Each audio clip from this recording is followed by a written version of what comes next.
Thanks and welcome, everyone. It was only 4 years ago that a simple cell phone video of George Floyd, exactly 4 years ago at the end of May, sparked waves of racial justice protests around the world, underscoring the power of video to inspire social change and action.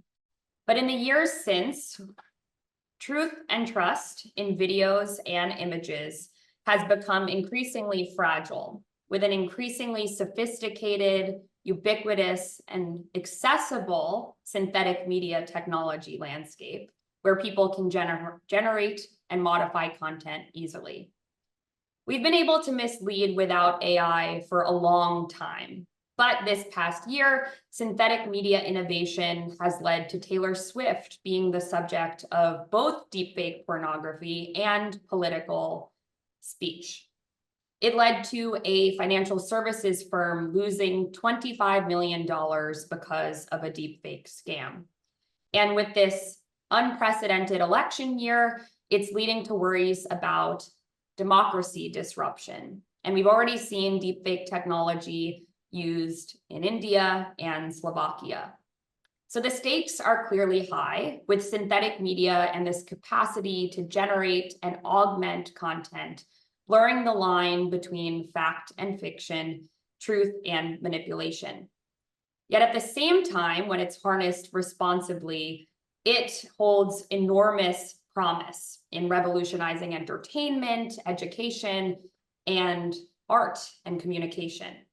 So it's our task as a field to explore how we ensure that synthetic media is developed and deployed ethically, figuring out what that means, guarding against misuse, and ultimately upholding fundamental principles of truth, transparency, and trust, especially as policymakers are striving to catch up and build momentum in their governance. So my name is Claire Leibowicz, and I lead the AI and Media Integrity program at the Partnership on AI, which is focused on this very challenge and opportunity. I joined PAI at the organization's beginning when a group of conscientious AI researchers in 2016 from across some of the major technology companies recognized that these questions of AI's impact on digital media, online information, and beyond transcend any one discipline and require our now over 120 partners from civil society, media, other prongs of industry, and academia around the world working together to figure out best practices for responsible AI. And for the past 5.5 years, I've been lucky to convene a group of actors focused on this question of AI-generated content and what it means for democracy and financial institutions, our justice system, expression, and other vast myriad societal areas. Culminating, or I guess crescendoing, a 1.5 years ago with the launch of a framework, our synthetic media framework, delineating a set of practices, socio-technical in their implementation, for those building, creating, and distributing synthetic media to do so responsibly. And across the 18 institutions, including the 4 who we'll be introducing in a second, and other synthetic media startups, a dating application, newspapers, and news organizations, they all committed to exploring the implementation of those policies and practices, helping us figure out how we navigate the complexity of the synthetic media landscape and work together to build policies and practices that meet this moment. Our discussions today will highlight case studies where effective multi-stakeholder collaboration has laid the groundwork for responsible AI development. And it's our hope that by examining these examples, we actually can distill actionable, technically sound insights that can inform future policies and practices in this rapidly evolving field. So we have to all work together to better understand the potential of synthetic media, but it's also our collective obligation to shape its trajectory responsibly. With that, I'm heartened to introduce 4 panelists who all participated in this process with PAI and have been leading in this responsible synthetic media space from different areas of the field. Andy Parsons is the Senior Director of the Content Authenticity Initiative at Adobe, leading their efforts to create open technologies to verify and authenticate digital content. And their team has been instrumental in catalyzing folks across the field in thinking about an authenticity infrastructure for the web. Laura Ellis is the head of technology forecasting at the BBC.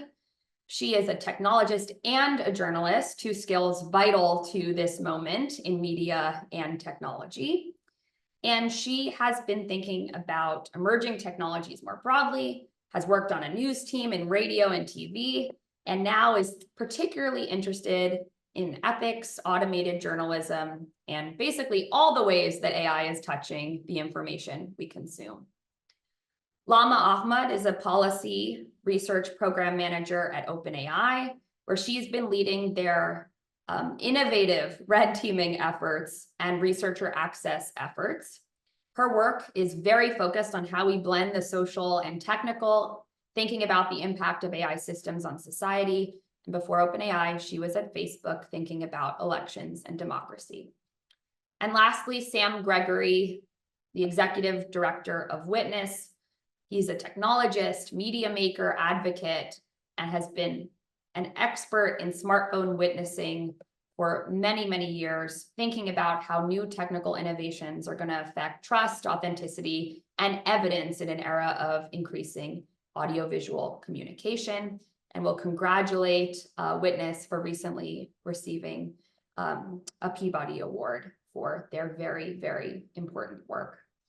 So just a brief point of housekeeping before we move things over. We're going to be in dialogue for about 40 minutes or so, 35, depending upon how vibrant it is. And then we will move to audience Q&A, which people can engage in the chat and beyond. So first, we're going to do an around the horn. We'd love to hear why your organizations got involved in the framework and maybe a bit more about the case that you actually wrote about and what that was like. And we'll start with you, Laura. Good afternoon, morning, evening, everybody. I'm joining you from Newcastle in the north of the UK. So I've had the honour and privilege of working with PAI as one of the partners from the BBC for about 5 years now. And I don't think it's an exaggeration to say that the entire ecosystem that we get our information through is being upended at the moment. And whilst that feels particularly acute now, particularly with the advent of generative AI, that started to happen a long time ago. And one of the key things in terms of helping to intervene in that space has been the idea of disclosure. So when Partnership on AI came up with the idea that, we could look at some use cases and that we could work on disclosure in a number of ways, I was really delighted to be a part of that. We chose a use case which was around synthesizing faces in a documentary that the BBC ran on alcoholism and people who were attending Alcoholics Anonymous. And we chose to use synthetic faces because your traditional ways of masking identity in a documentary like that, and you'll obviously be aware that, anonymity was a key part of that program, have been quite intrusive. So pixelation, they have been blobbing, they have been sort of things which perhaps, just showing hands or the back of somebody's head. There is no way of really conveying the emotion. So the idea of synthesizing a face, which could then convey the emotion without revealing the identity of the individual, was a very appealing idea for us. We also wanted to do something which felt seamlessly integrated with our audience. So we wanted to do something which wasn't just a kind of a message on the front of the program, but had some deeper meaning as the program unfolded and was part of the narrative. And I think we were very fortunate because it worked well in this instance. Maybe we're going to have to consider now the instances where it doesn't work so well, but it was very nice to have that woven in both by the narrator of the program and also by the interviewees themselves. It wasn't without problems. And there are many, many things that, we learned from it and many things we continue to learn from our partners in this area, many of whom you see on this call. I think it's a really fantastic space. And I'd really like to thank and give huge credit to PAI for pulling together such an incredible array of resources on this for people that are identifying, and having to tackle similar issues. Thanks, Laura, and we'll dive more into that in a second. Andy, over to you. Thanks, Claire. Hey, everyone. Great to be here. I'm in New York City, not as exotic as Newcastle, but here we are. Yeah, it's a pleasure to be here among my esteemed colleagues. We got involved in the framework. I'm still sort of like shaking my head trying to contemplate how it is that PI has been around since 2016. That was the same year that Adobe rolled out. Oh, this is that thing that happens when you don't move enough. Pardon me. In 2016, Adobe introduced what's called a sneak at Adobe Max, and it was effectively a voice model, sort of in a tongue-in-cheek manner, voice cloning Jordan Peele, who was the celebrity host that year. And in general, there were two reactions. One was, what an incredible boon to creativity this can be. Imagine how I can use this in my cinematic production, my documentary, et cetera. The other was sort of, abject horror that this kind of tool could be used to manipulate what people say and do. And of course, fast forward till now, it seems like 2016 was ancient history, but as Laura pointed out, these problems have been with us for decades and centuries, particularly when it comes to AI and training and synthesizing and making people do and say things they never did or said. I think are now kind of in the throes of figuring out countermeasures. And the reason the framework was particularly appealing to us is that when, with some urgency that we all feel, and many in industry and government and human rights feel, a lot of well-qualified institutions and individuals go to figure out countermeasures, they end up duplicating a lot of the same work. So we need a framework that folks can unify around to augment, but to put a foundation in place that we all agree upon. And again, no one better than PAI to assemble multi-stakeholder conversation about that. So our case study focused on one of the aspects of the framework around also about disclosure, but indirect disclosure. And we'll talk more about this today, I'm sure, around something that we've deemed content credentials that is becoming an international standard to basically study the efficacy deployed in Adobe tools and be very upfront and honest with ourselves, PAI, and you about the challenges and places to optimize, and also the successes around how this can be helpful. And then sharing that with the other signatories of the framework has been incredibly helpful in terms of feedback. So very happy to be a part of it. Thanks, Andy. Now to Lama from another company that's building tools for synthetic media. Hi, everyone. My name is Lama Ahmad, and I have been at OpenAI for about 3 years now, so I have really witnessed the evolution of the way the synthetic media conversation has happened. Very early in my time at OpenAI, one of the first things that I was working on was the release of DALL-E for the first time to users all over the world in a very accessible manner. So it wasn't behind an API, it was through a first-party product. At that time, it was called Labs. Some of you who have been following along this journey may remember. And very early on in the process of assessing the risks associated with a text-to-image model, but also a model where you could in-paint and modify images really quickly, the conversation around authenticity and disclosure came up very, very quickly. And some of you may remember when we released DALL-E 2, we had a little kind of signature in the corner of every DALL-E generated image. Since that time, we've of course evolved our approach to think more holistically about what it means to combine direct and indirect disclosure mechanisms. And that's what our case study really focused on. We became involved because we were grappling with these questions on our own, very small company at the time, trying to think through what's the best way to approach this and what would the impact be on the landscape overall by making a decision like this.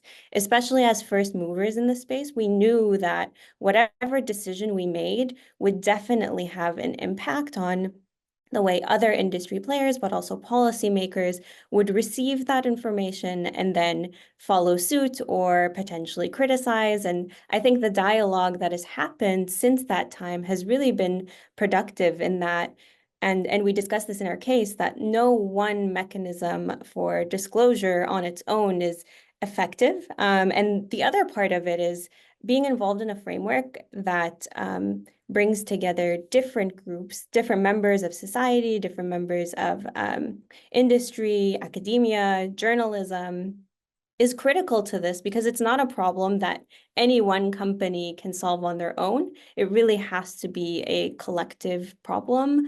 And we have to think together about how each individual action can affect the ecosystem as a whole. And so we kind of reflect on that, and our approaches to disclosure over time, both focused on image, but we also consider questions of text. And I think that is a really important thing to consider when you're not just talking about images as a modality, you're talking about several modalities together.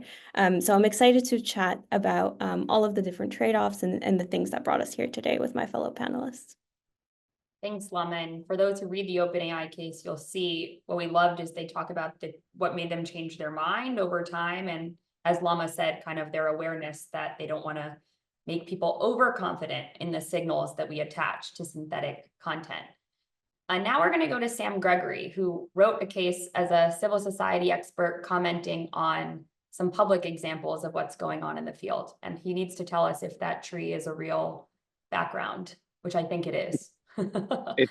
Thank you. It's a real background. I apologize. I was off camera. I've just rushed out of a train station and found a tree to prop myself up against. So, and I should credit this case primarily to my colleague Jacobo Castellanos, who's on the call, I believe. Really stellar work doing it. So, for context, Witness got involved in this area of synthetic media 7 years ago when we launched our own Prepare Don't Panic campaign, which was very focused on trying to think how you took the needs and lessons learned from civil society grappling with mis and disinformation, with questions around trust, with issues of consent, and a desire both to use new forms of visual production. Witness is very focused on the use of video and technology for human rights work, but also an acute consciousness of the potential harms that come from new modalities that might undermine trust, particularly in the most vulnerable accounts. And so we came into the PAI context very early on, trying to think very much, how do you think about some of those civil society concerns and media concerns and how they're represented. And, our interest in the framework is very much, from the desire to see some of those norms set in a way that could shape from an early point, from a perspective that grounded those values. At Witness, we believe that responsible human rights-based legislation is the way forward, but we've seen the pacing on that. And it felt very important that as these technologies emerged in quite a rapid pacing, that we really felt about some of the principles. The case we took and that my colleagues worked on looked at an account created on Instagram in Argentina by an artist that was taking images of some of the people who were disappeared during the Argentine dictatorship and creating images of what their children might have looked like. Because as folks may know, during the Argentine dictatorship, many pregnant parents were disappeared, and a number of children were, over 500 children were lost, often adopted by members of the military. And so what we were trying to explore in this case were a number of issues that come up a lot in the work we've done, and we've done a lot of work on the gray areas. And I think this is really important because synthetic media has a lot of gray areas. And I think that's where these key principles in the case. So we were looking at the questions around consent. Right, consent when you're using a public database, in this case of the parents who have been disappeared, as well as consent to use them to create these both political advocacy objects, but also in some sense pieces of artistic creation or political expression. And I think what we wanted to point to there are dynamics that we're also seeing reinforced in this current year of how do we think about consent, how do we think about disclosure, what are the gray areas around these forms that are very powerful forms of political expression, like resurrection deepfakes, like satirical content, but raise all these questions around how we manage them and how we think about them. And that's where we see, approaches like the framework having real value, is to start getting real clear about how do we think about nuance across disclosure, nuance around transparency, questions around consent, and how do we transmit that responsibility across the pipeline. Thanks, Sam. And what's fascinating from seeing all these very different cases laid out is how the same values around navigating how we do consent or transparency and disclosure might be enacted slightly differently, or with, in a journalistic institution or with a technology company that's thinking about how to bake those signals in at the get-go. And I'm curious if, since we launched those, that framework a year and a half ago, how, whether the policy discussion or any other part of the field has changed in the past year. And what I've heard from all of you is that you are changing how you approach this over time while still following a North Star. So I'd love, maybe Sam, we can go back to you and thinking about how things have changed since we launched the framework in 2023.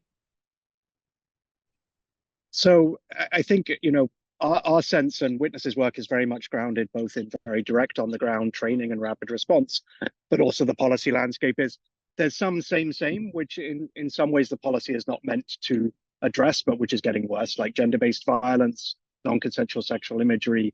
I know the Bumble case was looking at kind of the context of imagery in a dating app, but that's obviously one which we're acutely conscious of, particularly because it often targets people who are already marginalized or harmed.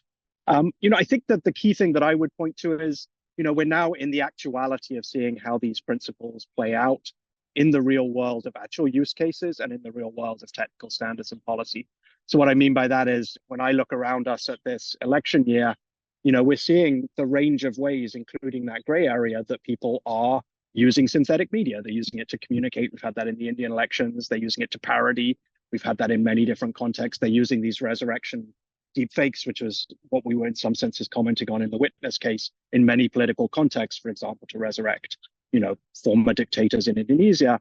And then they're also using it to deceive and deny. So we're sort of seeing that full range of communicative usages and deceptive usages. And I think then the question, and I think we've certainly grappled with it from our on the ground work, is, the pacing of getting disclosure measures into place in a way that responds to that, both that range of usages and the nuance of how you represent across that range of usages, right? From political communication to satire, to a resurrection deepfake, to an explicit attempt to deceive someone, to a claim that something is AI when it's in fact real, which we've seen a number of cases of in our work. So it's sort of, can disclosure keep up with that range of usages? And then also, is the implementation both in a technical level across platforms and in policy keeping up? And I would argue we're not quite there. We've got a lot of good ideas and we've got good sort of foundations, but perhaps we should be thankful that we haven't seen sort of the real escalation of synthetic media yet, because we're not quite there yet in coping with it. And Andy, maybe building off of this, so with the complex landscape, obviously disclosure is complicated, but there might be things we can do right now that are still best practices or actions. How do you think about it? I know the Content Authenticity Initiative also works with many, many different stakeholders. What would you hope that we'd be enacting right now in order to navigate this disclosure question? Well, for so many reasons, I wish the elections were another year away so that we could sort of catch up. But in the spirit of the important information Sam just shared, I think in general, we're also seeing the reification of the sort of mismatched pace of AI innovation and deception based on AI, and the right balance of studied, well-informed, intentional legislation, regulation, and technical standards. And those latter things, by definition, go much slower. For example, as some of us on the call know, in the C2PA, which is pioneering what is now essentially an internationally adopted standard, soon to be an ISO standard, it is very counterproductive to be hasty in any decisions around a technical standard, whether it's security-based or cryptography-based or even use case-based, to ensure that, and some of the good work that Jacobo has done in the C2PA is to make sure that the harms and threat landscape are properly identified. And furthermore, that there's transparency around which threats and harms have countermeasures and which ones do not, that still need work. But, in providing that level of transparency was essential to a consensus-based nonprofit organization. You also expose those threats and harms to people who will take advantage of them. And that is, also counter to the speed with which we're seeing some of these things being leveraged in the wild. So I think there are, in spite of that rather depressing landscape I'm painting, there are measures that can be taken now that don't rely on to be developed detection technology, for example, which have questionable eventual outcomes.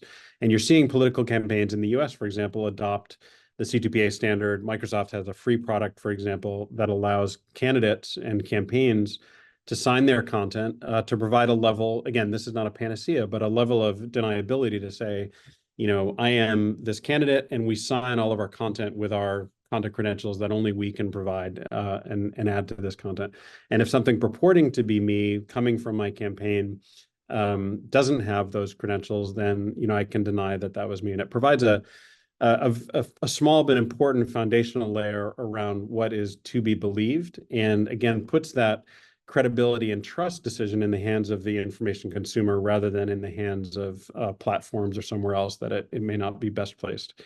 It doesn't address many of the issues, non-consensual intimate imagery and others that Sam mentioned, but it is practical. It can be put to work now. There are even companies like Microsoft giving away this service for free.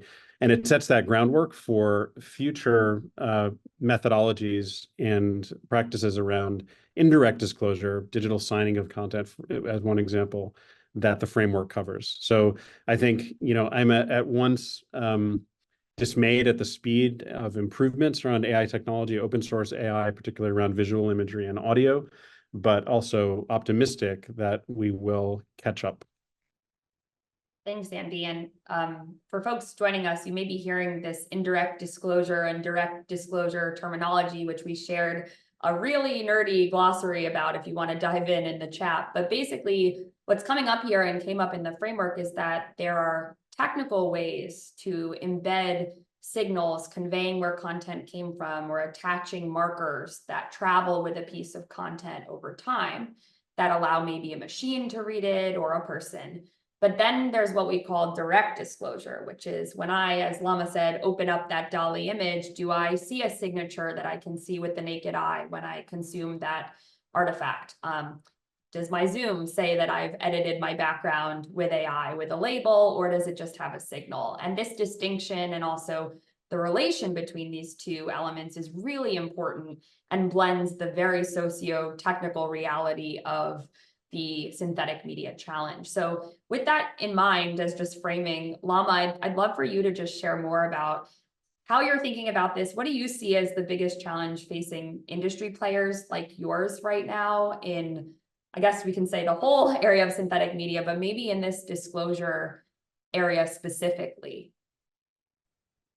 Yeah, so I'll just reflect on some of the things that have happened over the past few months. And, I think the framework really gave a set of principles by which to anchor ourselves in thinking about some of the trade-offs of durability, robustness of a classifier, or some kind of approach to be able to detect whether something was generated by a particular AI model or not.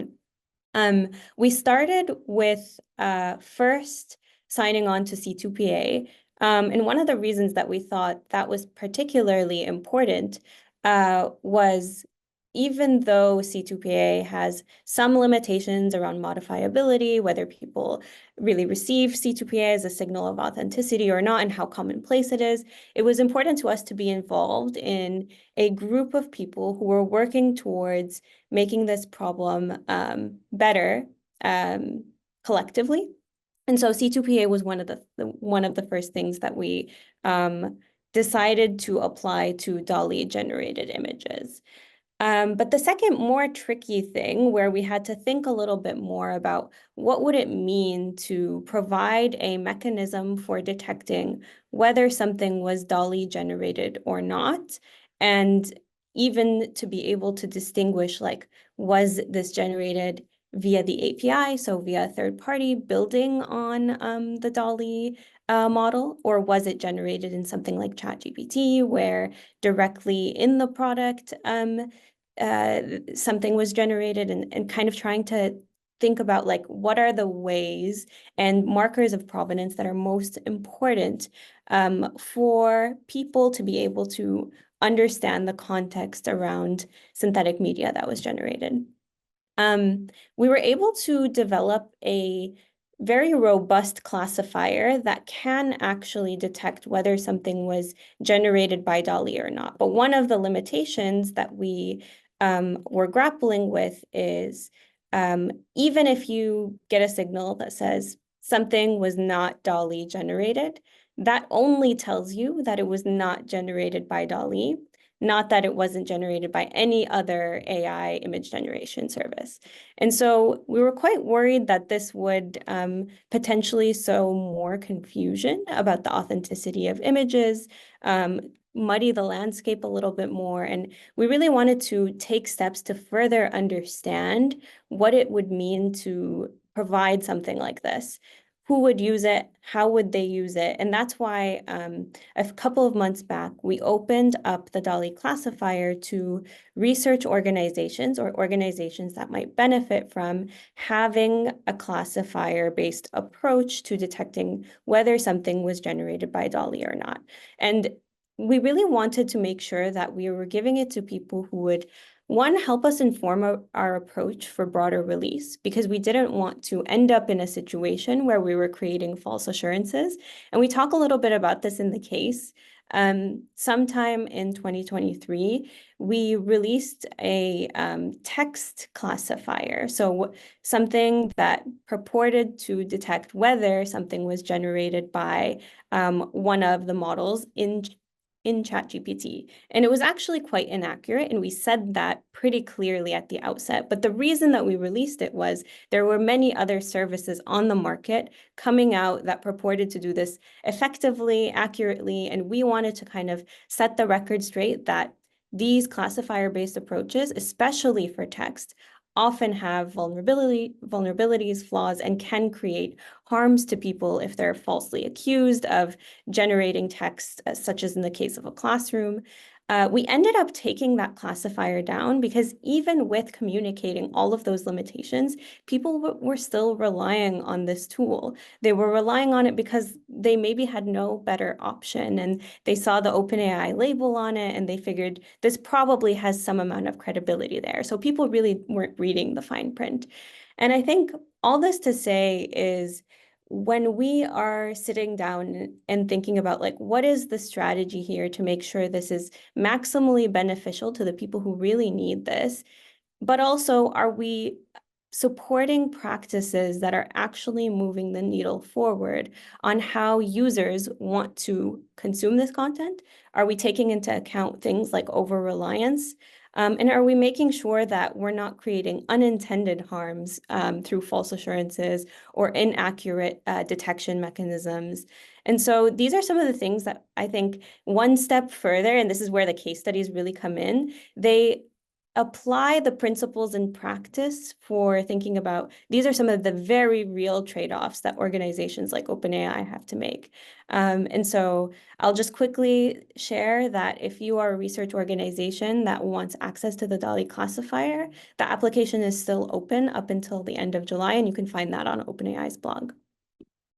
Awesome. Thanks, Lama. And I know we have a lot of questions in the chat about the relative like usefulness and robustness and adversarial resiliency of some of these indirect disclosure methods. And we'll get to that in a second, but I do encourage folks to read. NIST recently put out a report called Reducing Risks Posed by Synthetic Content.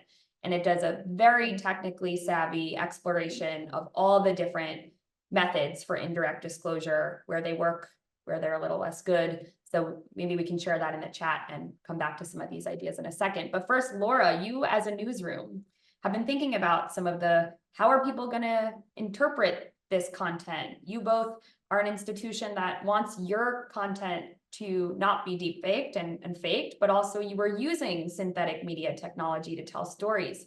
And interestingly, you used synthetic media technology in a context where the CBC, who wrote a case, chose not to use synthetic media technology in that context because they felt the public was not ready to encounter synthetic media. So I'd love for you to share more about how you made the decision to use deepfakery in the Alcoholics Anonymous case, and anything else you can share on this audience relationship to synthetic media disclosure and encounters.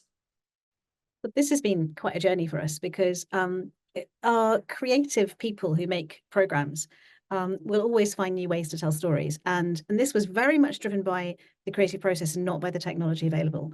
In fact, we actually went out of house and purchased this synthetic set of faces, which prompted us to think in R&D, should this be something that we research so we can offer it, to people and program makers who want to do this again? And we've had a couple of other inquiries about doing this.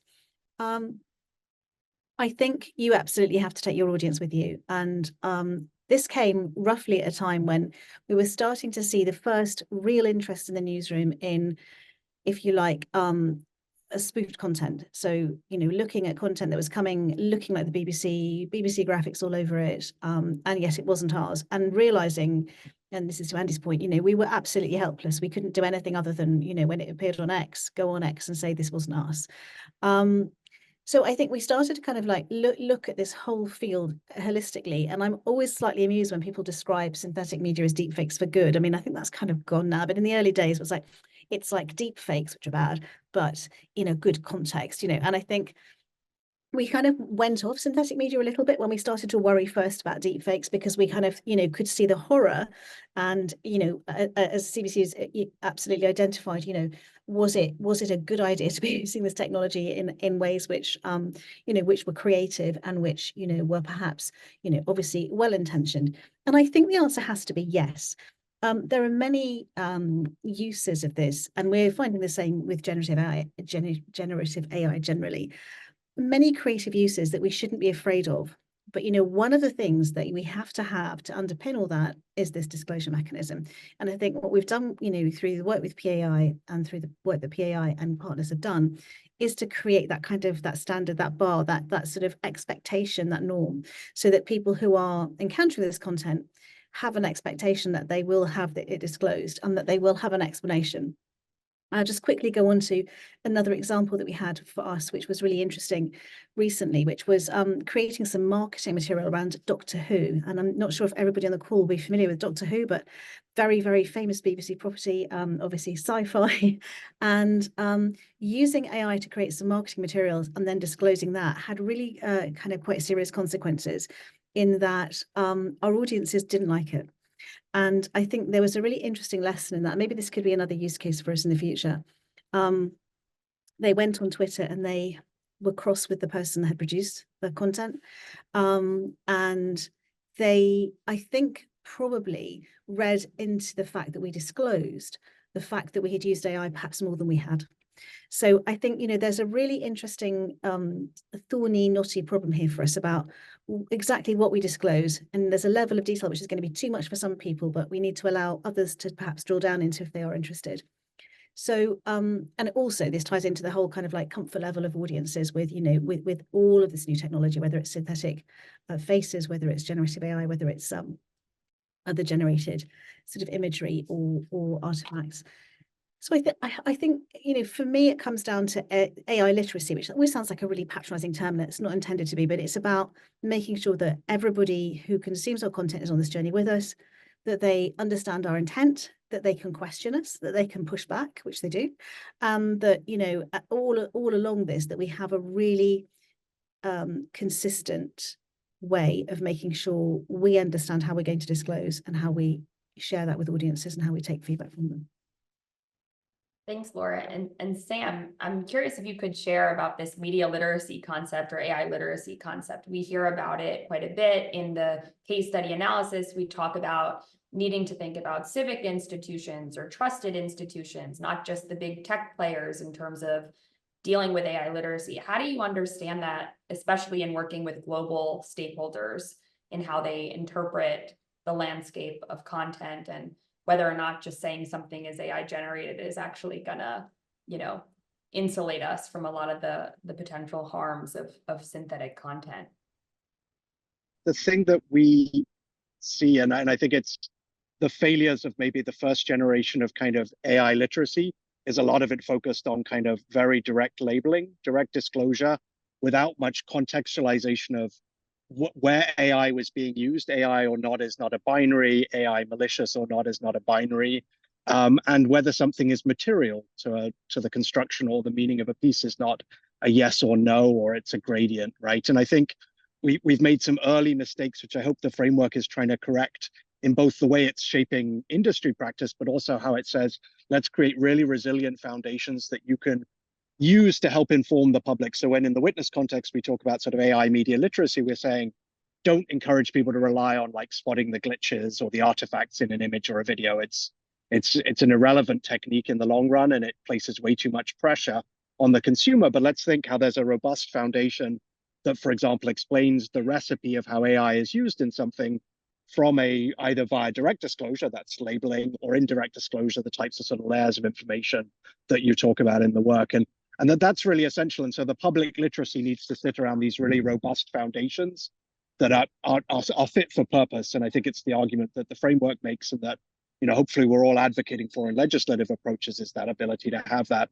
The other element I would add, and I think Lama touched on it, and I want to sort of reinforce this, is, you know, that it's not only the literacy of the public, it's also the literacy of journalists, the media, of election officials and others, to be able to interpret these signs and to be able to say, this is material, this is not, and to do that in a messy real world context. What we've seen in a lot of the cases we're grappling with, where people escalate content to our rapid response mechanism, is there are not yet these authenticity or provenance type signals. There will be more of in the future, but of course there are malicious actors who try and remove them. So you also need to use detection approaches.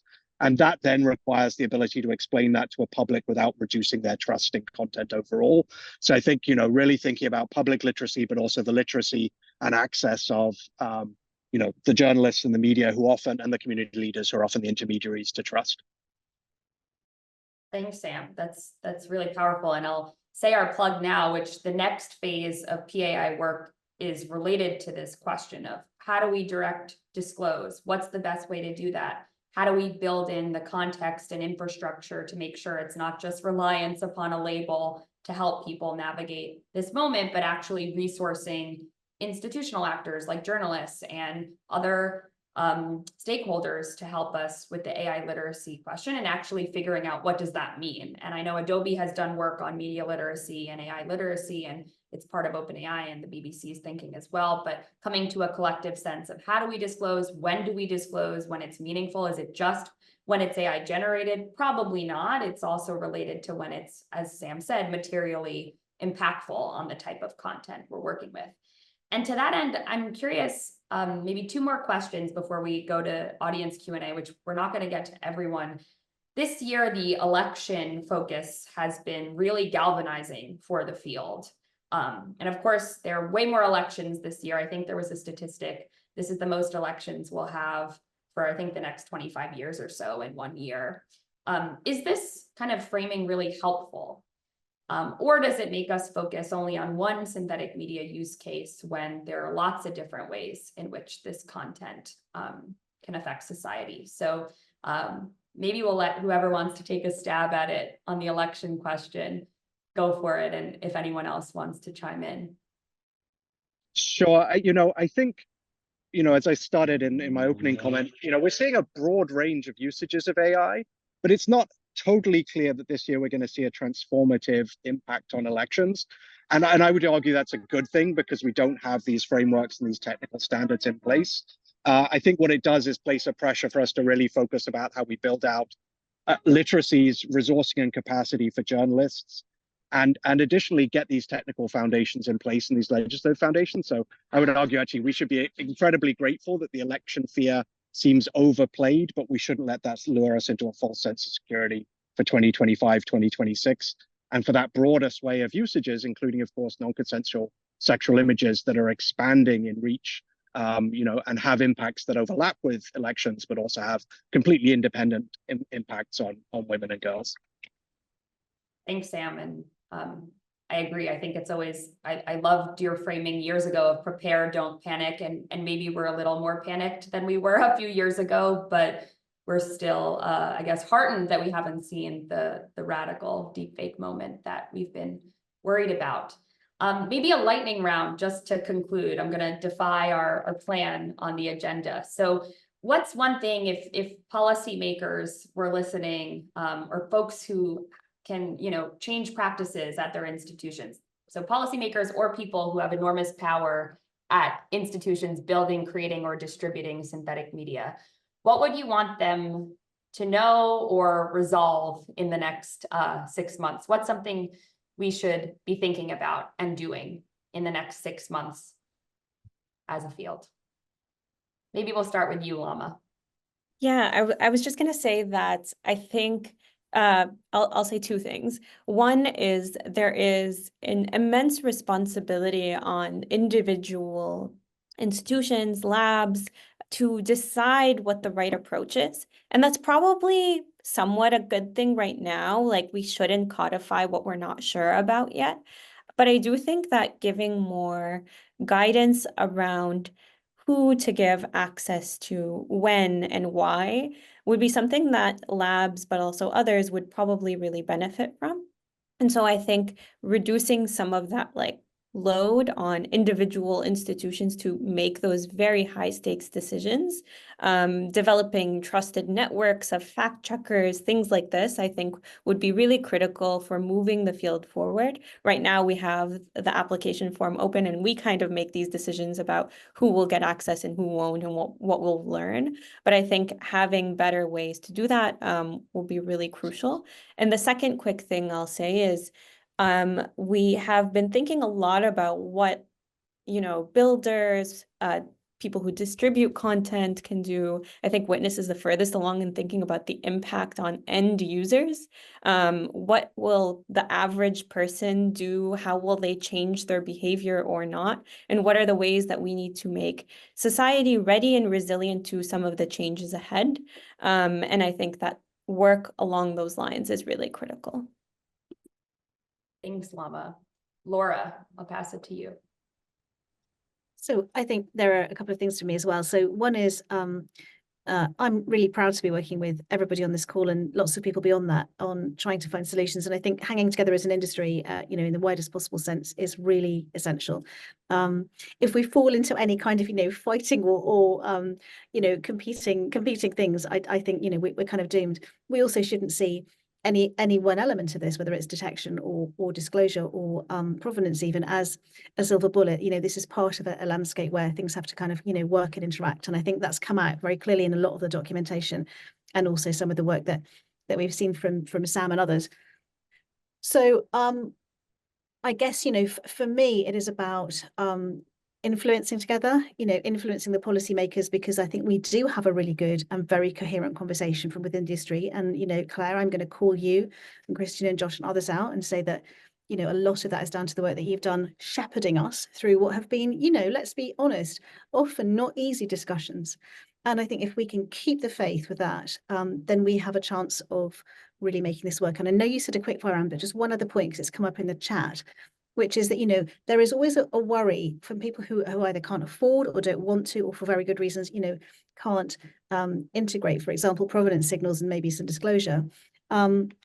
We must be really careful that we don't fall into the narrative that anything that doesn't have them is bad, and that people understand the reasons why there might not be full provenance or full metadata attached to things. And those are kind of, that can come about for a number of reasons. So I'm mindful that we need to keep that at the top of our head. And I think as we engage in media literacy on this, that has to be one of the things we talk about. Thanks, Laura. Andy. I won't reiterate what should be discussed or in what form, but I will. I think you framed it as 6 months, which is a very short time period. So focusing on the very pragmatic. Number one, I would say join multi-stakeholder organizations. Don't do duplicative work in a silo, even though it feels like progress is being made. It's essentially assured that someone else is doing very similar work. So I think we need to share findings and share paths forward. Second, we've touched on this a ton, is user experience, but we've just touched on it from various angles. We don't have time to go deep on it now, and I would suggest that an entire different session with PI stakeholders can be done on UX around signaling authenticity. Even the word authenticity, truth, trust, these are fraught terms that somehow we need to figure out to translate into very tiny bits of real estate in largely two-dimensional UIs. There's a ton of work to be done there. Adobe's doing some of it. We need more organizations, especially those with platforms with lots of users, to start, experiment, and share findings. Sharing is my number one takeaway here. And lastly, realize, as we all do, and I think most people on this webinar do. There's not a silver bullet, which Laura just said, but that should not be antithetical to starting and putting, choose a practical means, whether it's disclosure or education or something else, and please get started and collaborate with folks like you see on this call and in the audience. Thanks, Andy and Sam. We're a bit more of a lightning storm than a series of lightning bolts. I'll add two additional elements. One is we've still got to double down on our power analysis, who's included and who's excluded, right? So as we think about who has access to detection, who has access to classifiers, who most needs it, who's represented in the databases that are being used to build detection technologies, but also to think about how we design authenticity and provenance infrastructure. It's a lesson we all know from previous technologies. And the second is, like, it does feel like legislation is moving on these disclosure approaches, and it's vitally important that we think about the potential collateral damage if we don't get it right. So it's incredibly important, as Laura alluded to think about, what are the implications for privacy? What are the implications for freedom of expression?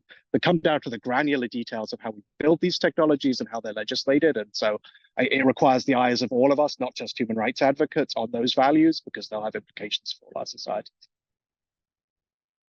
Thanks, Sam. And we have 7 minutes for audience questions. We've gotten a ton, so we may take 1 or 2 in the order they've come in. And this is an update for us to next time we host a webinar to do it for an hour and a half. So we have more time for Q&A.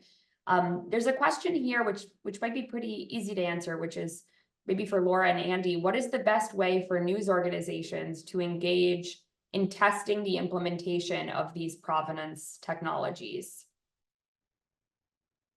So we're testing them ourselves. We're putting CTP, for example, into our own content. And I know that one of the other organizations that is with us on this journey is also doing the same.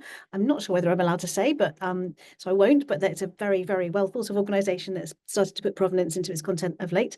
I think the other thing that we're trying to do, and obviously from Andy's point of view, we've got these incredible tools that Adobe have built, and that others have built, that Microsoft and many others. Putting signals into content at the point of publication without those tools, because obviously CC2PA, just to give that an example, is an end-to-end thing, is more tricky. So we're starting to try to use some onboarding tools to let people build other solutions, and that work will continue. We're starting to get a really interesting provenance landscape. I tried to map it on a mirror board. It's the ugliest mirror board you've ever seen, but it's very beautiful content, and seeing this kind of landscape emerge is immensely exciting and gratifying. So Andy, I might enlist your help on making it look a bit more beautiful and kind of sensible, because categorizing this is quite hard. It's moving so fast. But I think I think we have a great colleague called Bruce McCormack who's worked with us all the way on this, and he says, start simple, sign your content, and however you choose to do that, that's a really good way to start. Signing and disclosing, obviously, bedfellows, but start with doing something, because that ecosystem is getting more complex and more contested and more difficult by the day. And the earlier I think any media organization can start to do something which helps to kind of, help its audience find the way through is useful. Thanks, Laura. And a big question where you can't answer your own institution. There's a question about who the panel sees as doing all of this well at scale at the moment. And by all of this, I guess that's consent, transparency, responsibility. Maybe you can say, to make this less daunting, a specific aspect of this quite well, if there are any model institutions beyond you guys. I'd like to call out the CBC, because they've been very, very sort of dear colleagues of ours all the way along this, and challenged us and made us think, and just been fantastic kind of fellow travelers on this. So I'd like to call them out, but I'm sure there'll be others that people will point to.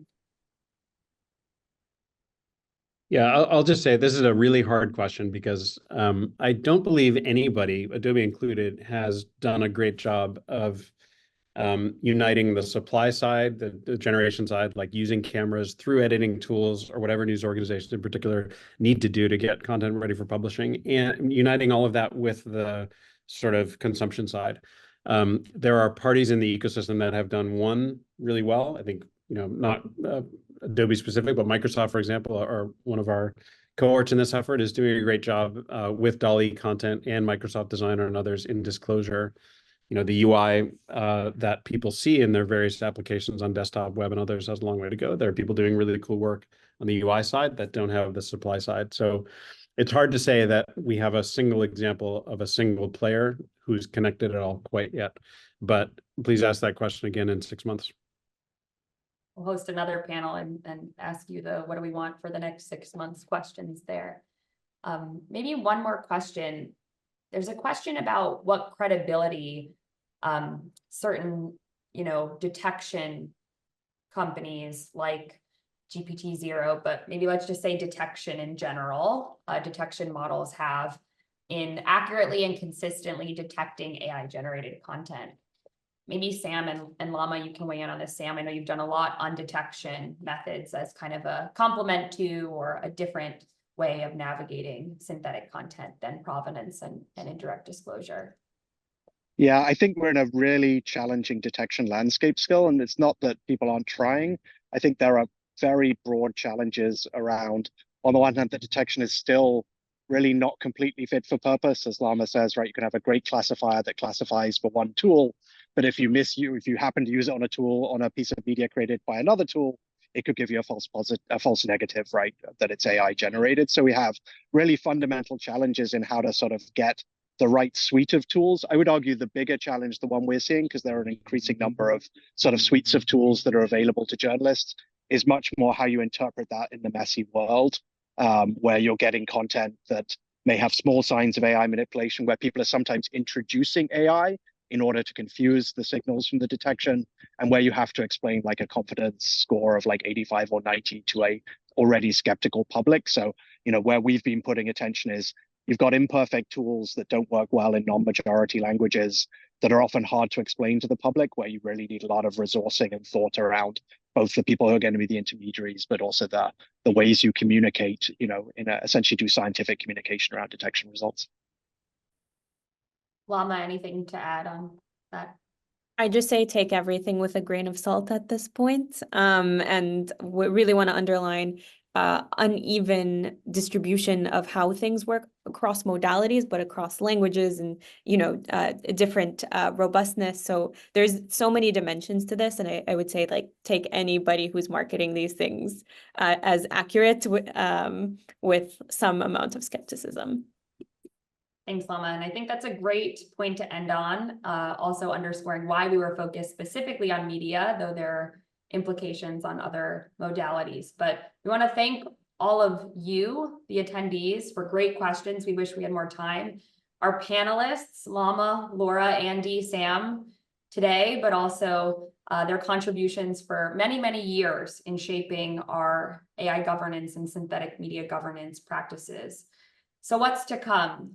We should have shared a link in the chat if you're interested in staying involved, getting involved in PAI work. There's a lot to do on direct disclosure, literacy, how we respond to the inevitable, plot twists that will unfurl in the synthetic media space. And in the next 6 months, 8 additional institutions, Stanford's HAI, MEDAN, Code for Africa, Thorn, Meta, Microsoft, Google, and TruePic will be writing cases specifically focused on this direct disclosure user explanation point. And PAI will be putting forward best practices on that front too. So if you want to get involved, please let us know, stay involved. And I know everyone on this call would be eager to hear from you and work with you as we collectively navigate the synthetic media moment. Thank you, take care, and keep in touch. Bye, everyone.